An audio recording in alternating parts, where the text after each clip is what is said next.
किसी ने कहा है कि अगर तुम्हारे अंदर कुछ करने की इच्छा है तो उसे करने से कोई नहीं रोक सकता।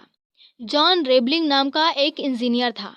ये 1883 की बात है। उसके दिमाग में एक विचार आया कि मैं न्यूयॉर्क और लॉन्ग आइलैंड के बीच में एक पुल बनवाना चाहता हूँ। तो उसकी इस बात पर किसी को विश्वास नहीं हुआ, क्योंकि सभी को लगता था कि यह कार्य असंभव है और ये नहीं हो सकता। इसलिए लोगों ने मान लिया था कि यह नामुमकिन है, लेकिन जॉन को यह लगता था कि यह मुमकिन है। उन्होंने अपने बेटे को मनाया और उसी के साथ लग गए। उनके पुत्र का नाम वाशिंगटन था। दोनों बाप बेटे ने एक साथ मिल करके इस पुल के हजारों नक्शे बनाए और हर परिस्थिति का सामना करते हुए आगे बढ़ते रहे। सब कुछ ठीक ठाक चल रहा था। निर्माण स्थल पर एक दुखद हादसे में जॉन रेबलिंग की मौत हो गई और उनके पुत्र वाशिंगटन के साथ कुछ ऐसा बुरा हुआ कि वो बात करने के लायक भी नहीं रहे। तरह तरह की बातें लोग उनके बारे में करने लगे। किसी ने भी उनके इस काम की सराहना नहीं की।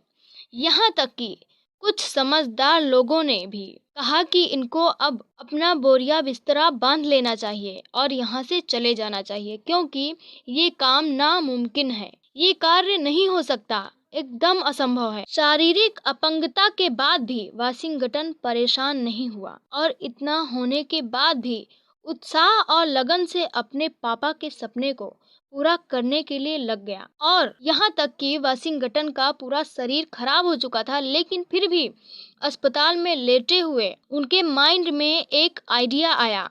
उन्होंने अपनी उंगली को हिलाकर अपनी पत्नी से बातचीत करने का अनोखा आइडिया इजाद किया और किसी तरह से भी पुल को बनाना चाहता था। इसलिए वो इशारों से ही अपनी पत्नी को पुल के जितने भी नक्शे थे सब कुछ बता दिया। इन सब बातों पर आपको यकीन नहीं होगा कि जो व्यक्ति अस्पताल में पड़ा है उसके न होने पर भी इतना अच्छा पुल बन गया। काम को पूरा करने में तकरीबन 13 वर्ष लगे। पुल बनकर कंप्लीट हो गया और उस पुल का नाम ब्रुकलिन पुल रखा गया, जो कि अपनी विशालता के चलते आज बहुत प्रसिद्ध है। यह कहानी हमें यह बताती है कि इच्छा शक्ति अगर मजबूत हो तो नामुमकिन कुछ नहीं है। हार वो लोग मानते हैं जिनको खुद पर यकीन नहीं होता। सफल वे लोग होते हैं जिनको खुद पर विश्वास होता है। लास्ट में मैं यही कहूंगी कि सोच मेढक की तरह नहीं, मछली की तरह रखनी चाहिए। किसी ने कहा है कि अगर तुम